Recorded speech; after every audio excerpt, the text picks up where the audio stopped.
ஆழ்வாய் எம்பெருமானார் ஜீயர் திருவடிகளே சரணம்.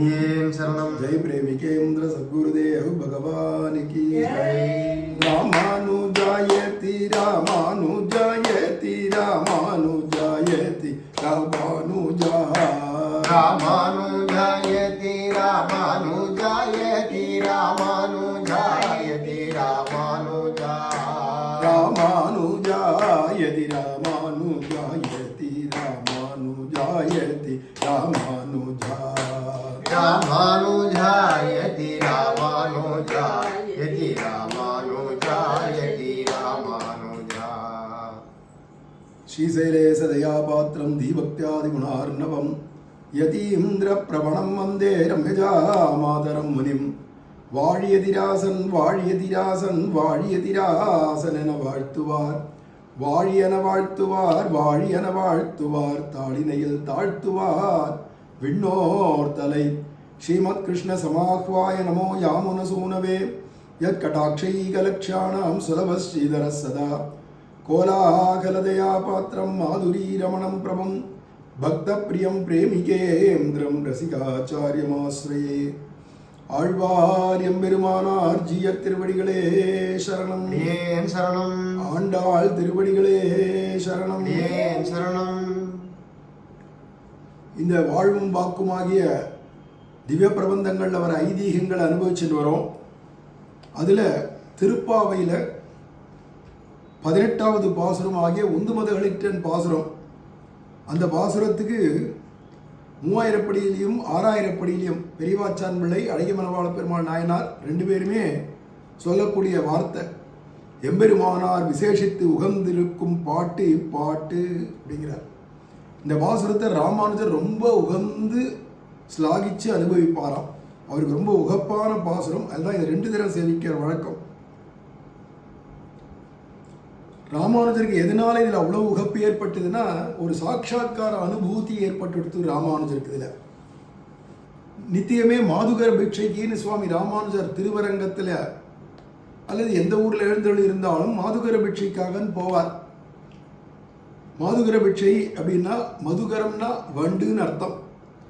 அந்த வண்டானது எப்படி ஒரே பூவில் மொத்தமும் உறிஞ்சி எடுக்காது தேனை, பல பூக்கள்லேருந்து போய் கொஞ்சம் கொஞ்சமாக எல்லாத்துலேருந்து தேனை எடுத்துன்னு வரும். ஒரே பூவை போட்டு கசக்கி விடாது. எந்த பூவையும் கசக்காத அதில் இருக்க தேனை மட்டும் லாவகமாக தனக்கு வேண்டிய அளவுக்கு அது கிரகிச்சுன்னு எப்படி வருதோ அதுக்கு தான் மாதுகர பிக்ஷை பேர். ஒரு சன்னியாசியானவன் ஒரே கிரகஸ்தனை போட்டு சிரமப்படுத்தாத ஒவ்வொரு நாளைக்கும் பிக்ஷைக்குன்னு வீதியில் போகணும். போகும்போது ஒரு 7 வீடு வரைக்கும் போகலாம் அப்படின்னு சாஸ்திரம் சொல்லுது. அப்படி 7 கிரகங்கள் வரைக்கும் போர்ச்சவே அதுக்குள்ளாலேயே அவருக்கு வேண்டியதான பிரசாதம் கிடைச்சிருச்சுன்னா திரும்பி வந்துடணும். இல்லை 7 வீடு வரைக்கும் போகலாம்னு இருக்கு. 7 வீடு வரைக்கும் போயும் கூட அவருக்கு கிடைக்கலையானா பிரசாதம் வந்துட வேண்டியதான். அன்றைக்கி பூரா பட்னி தான். இப்படி ஒரு நியமம் சொல்கிறது சாஸ்திரம் சன்னியாசிகளுக்கு. அந்த மாதுகர பிக்ஷைக்கு வீதியில் போர்ச்சவே பொதுவாக சன்னியாசிகள் நியம சன்னியாசிகள்லாம் வேதத்தை அல்லது உபனிஷத்துகளை சேவிச்சுட்டே போவா, பாராயணம் பண்ணிட்டே போவா வீதியில், இல்லை ஸ்தோத்திர பாடங்கள்லாம் சொல்லிகிட்டே போவா. ஆனால் ராமானுஜர் வீதியில் போனாரானால் திருப்பாவை பாடிண்டே தான் வீதியில் போவார் மாதுகர பிக்ஷைக்கு. திருப்பாவை பாடுறதுனாலேயே அவருக்கு திருப்பாவை ஜீயர் அப்படின்னே ஒரு திருநாமம் ஏற்பட்டது ராமானுஜருக்கு. அப்பேற்பட்ட சுவாமி ராமானுஜர் திருப்பாவை பாடிட்டு வரைச்சே ஒரு நாள் கிழக்கு சித்திர வீதி வழியாக வரார். அங்கே பெரிய நம்பிகள் அவருடைய ஆச்சாரியருடைய திருமாளிகை இருக்குது. தேர் முட்டி கூட இருக்கு இல்லையா, அங்கே தானே இருக்குது பெரிய நம்பிகளுடையதான திருமாளிகை. அந்த வழியாக வந்துட்டுருக்கச்ச வீதியில் வரைச்சவே பெரிய நம்பிகளுடைய குமாரத்தியார் அத்துழாய் அப்படின்னு பேர். அந்த அத்துழாய் அழகாக பாவாடை சட்டையெல்லாம் போட்டுண்டு கையிலெல்லாம் சீரார் வளை குலுக்க நெத்தியில் அழகான திருமண் ஸ்ரீச்சுரணம் விளங்க இப்படியாக அவளை லட்சணத்தை பார்த்தாலே இவன் நப்பின்னை பிராட்டியோ அப்படின்னு சொல்லலாம்படியான தேஜஸோடு விளங்கக்கூடியவள். ஆச்சாரிய புத்திரி இப்படி தானே இருப்போம். அந்த பொண்ணு கையில் பந்து எடுத்துன்னு விளையாடிண்டே வாசலுக்கு ஓடி வரா. ஏதோ சத்தம் கேட்கறது வாசலில். சுவாமி ராமானுஜர் வீதியில் மாதுகர பிக்ஷைக்காக போகிறார் இல்லையா, திருப்பாவை சொல்லும் போது காதில் விழுது. உள்ளுக்குள்ளே விளையாடின்றதான இந்த அத்துழாயின்றதான குழந்தை பெரிய நம்பிகளுடைய பெண் அங்கேருந்து அந்த சிறுமி வாசலுக்கு ஓடி வந்து ராமானுஜர் அப்படி பார்த்ததோ இல்லையோ ராமானுஜரை அண்ணா அப்படின்னு கூப்பிடுற வழக்கம் இவளுக்கு. பெரியவாளை பார்த்து பொதுவாக அண்ணான்னு கூப்பிடுறது வழக்கம். அது மாதிரி அண்ணான் தான் ராமானுஜரை கூப்பிடுவாள் இவள். தன்னுடைய சொந்த தங்கையை போல பாவிக்கிறார் ராமானுஜரும். அந்த சந்தர்ப்பத்தில் இவ வாசலில் வந்து நிற்கிறதுக்கும் அந்த சமயம் இவர் திருப்பாவை சேவிச்சுட்டே வரார் இல்லையா, அதில் உந்து மதகளிற்றன் ஓடாத தோல்வலியன் நந்த கோபாலன் மருமகளே நப்பின்னாய் கந்தங்கமழும் குழலி கடைதிரவாய் வந்தெங்கும் கோழி அழைத்தனகான் மாதவி பந்தல் மேல் பல்கால் குயிலினங்கள் கூவினகான் பந்தார் விரலி அப்படின்னு கையும் பந்துமாக இருக்கக்கூடியவளே அப்படின்னு இங்கே ஆண்டாள் வர்ணிக்கிறா இல்லையா.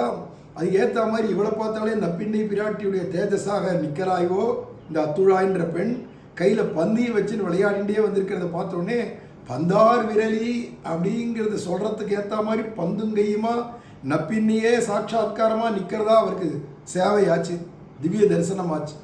உடனே சமாதியில் மூர்ச்சியாகி கீழே வந்துட்டார். அந்த சமயமாக ஓடி போய் அப்பா அப்பா வாசல்ல அண்ணா மூர்ச்சியாகி கீழே விழுந்துட்டார் அப்படின்னு இவ அப்பாட்ட தகப்பனார்கிட்ட போய் சொல்கிறா. அந்த அத்துழாயின்ற பெண் தகப்பனார் பெரிய நம்பிகள் தானே, ராமானுஜருக்கே ஆச்சாரியார். அவர் யார் நம்ம ராமானுஜரா அப்படின்னு அங்கேருந்து வந்து வாசலில் வந்து பார்த்தா ராமானுஜர் வீதியில் தன் நனவில்லாத கீழே விழுந்து கிடக்கிறார். இதை பார்த்த உடனே கிட்ட வந்து எழுப்புறா. என்ன எழுப்பச்சவே ஜியா ஜியா அப்படிங்கிறார் பெரிய நம்பிகள். ஜியானா பொதுவாக சன்னியாசியை கூப்பிட்றது வைஷ்ணவ சன்னியாசி. அதில் சியா அப்படின்னு கூப்பிட்ட உடனே கொஞ்சம் தண்ணீர்லாம் தெளித்து கொஞ்சம் அப்படி திருமேனியை தொட்டு கூப்பிட்றார் பெரிய நம்பிகள். உடனே பட்டுன்னு அந்த சமாதி கலைஞ்சுடுத்து அந்த மூர்ச்சையிலேருந்து தெளிஞ்சு இப்படி எழுந்து பார்க்குறார். பார்த்த உடனே பெரிய நம்பிகள் ஆச்சாரியர் நிற்கிறத பார்த்த உடனே எழுந்துட்டார் வாரி சுருட்டு. அப்போ அவர் கேட்டாராம், என்ன உந்து மதகளின் அனுசந்தானமோ அப்படின்னாராம். என்ன உந்து மதகளின் பாசுரத்தில் மூழ்கி போயிட்டீரோ அப்படின்னார். ஏன்னா இவர் என்ன சேவிச்சிருக்கார், எதனால் இப்போ மூர்ச்சை ஆனார், அங்கே என்ன காட்சி அவர் பார்த்துருப்பார் எல்லாம் புரிஞ்சு போச்சு. நம்ம பொண்ணு குமாரத்தையை பார்த்தாலே நப்பிண்ணை பிராட்டி மாதிரி இருக்குது, தாயார் மாதிரி. அவள் கையில் பந்து வேற வச்சுருக்கா. வாசலில் வந்த உடனே இவர் திருப்பாவை தானே சேவிச்சுன்னு வருவார். அதில் இந்த பந்தார் விரலின்ற இடத்துக்கும் அவள் பந்தும் கையுமா இருக்கிறத பார்த்த உடனே சாட்சாத் நப்பிண்ணை பிராட்டியுடைய சாட்சாத்கார அனுபவம் ஏற்பட்டு இப்படி மூர்ச்சியாக விழுந்திருப்பார்ன்றதெல்லாம் புரிஞ்சுட்டார் பெரிய நம்பிகள். பாம்பின் கால் பாம்பரியமாக இருந்தால ராமானுஜருக்கே ஆச்சாரியனா ராமானுஜருடைய அனுபவம் அவருக்கு புரியாதன்னா உடனே கேட்குறார், உந்து மதகளுக்கு அனுசந்தானமோ அப்படின்னு கேட்டாராம். அதனால ராமானுஜருக்கு அதுலேருந்து இந்த உந்து மதகளின் பாசுரம் வந்துருத்தினாலே தனக்கு ஏற்பட்ட அனுபவத்தை நினச்சிட்டு ஆனந்தப்படுவார் அப்படின்னு தெரியுது.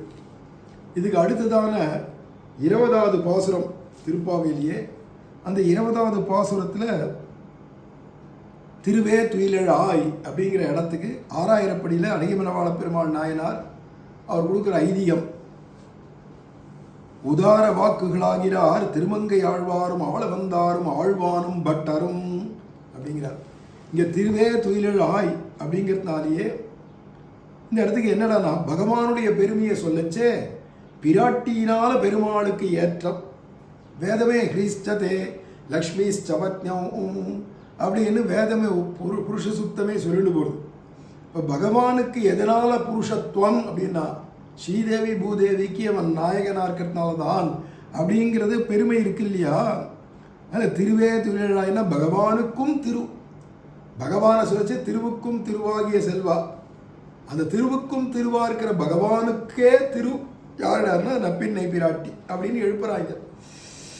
இப்படி சொல்கிறச்ச இதை மாதிரி உதாரமான விஷயத்தை இப்போ ஆண்டாள் சொல்கிறாளே, திருவுக்கும் திருவாகியவன் அவனுக்கும் திருவா இருக்கிறவள் நப்பிண்ணைன்னு சொல்கிறாளே, இது மாதிரி உதார வாக்கு உடையவா யாருடானா திருமங்கை ஆழ்வார், ஆளவந்தார், ஆழ்வான் ஆகிய கூரத்தாழ்வான், பராசரப்பட்டர். இவா 4 பேரும் உதார வாக்குகளாகிறார் அப்படிங்கிறார். இங்கே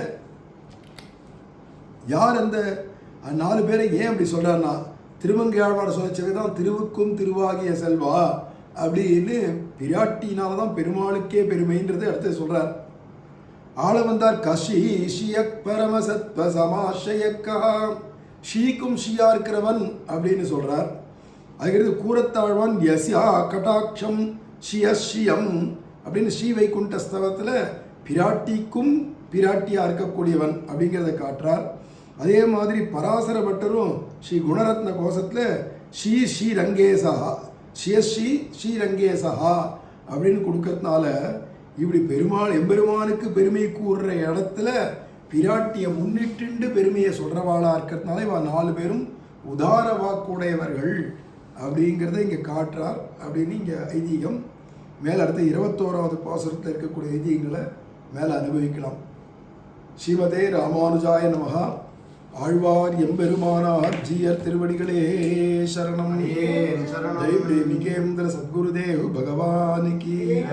ராமானுஜாயதி ராமானுஜாயதி ராமானுஜாயதி ராமானுஜா.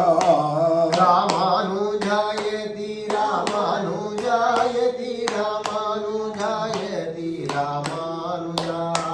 ராமானுஜாயதி ராமானுஜாயதி ராமானுஜாயதி ராமானுஜா. ராமானுஜாயதி ராமானுஜாயதி ராமானுஜாயதி ராமானுஜா. स्वामी रामानुजाचार्य भगवान की जय. प्रेमिकेन्द्र सद्गुरुदेव भगवान की. श्रीमते रामानुजाय नमः. श्रीमते रामानुजाय नमः.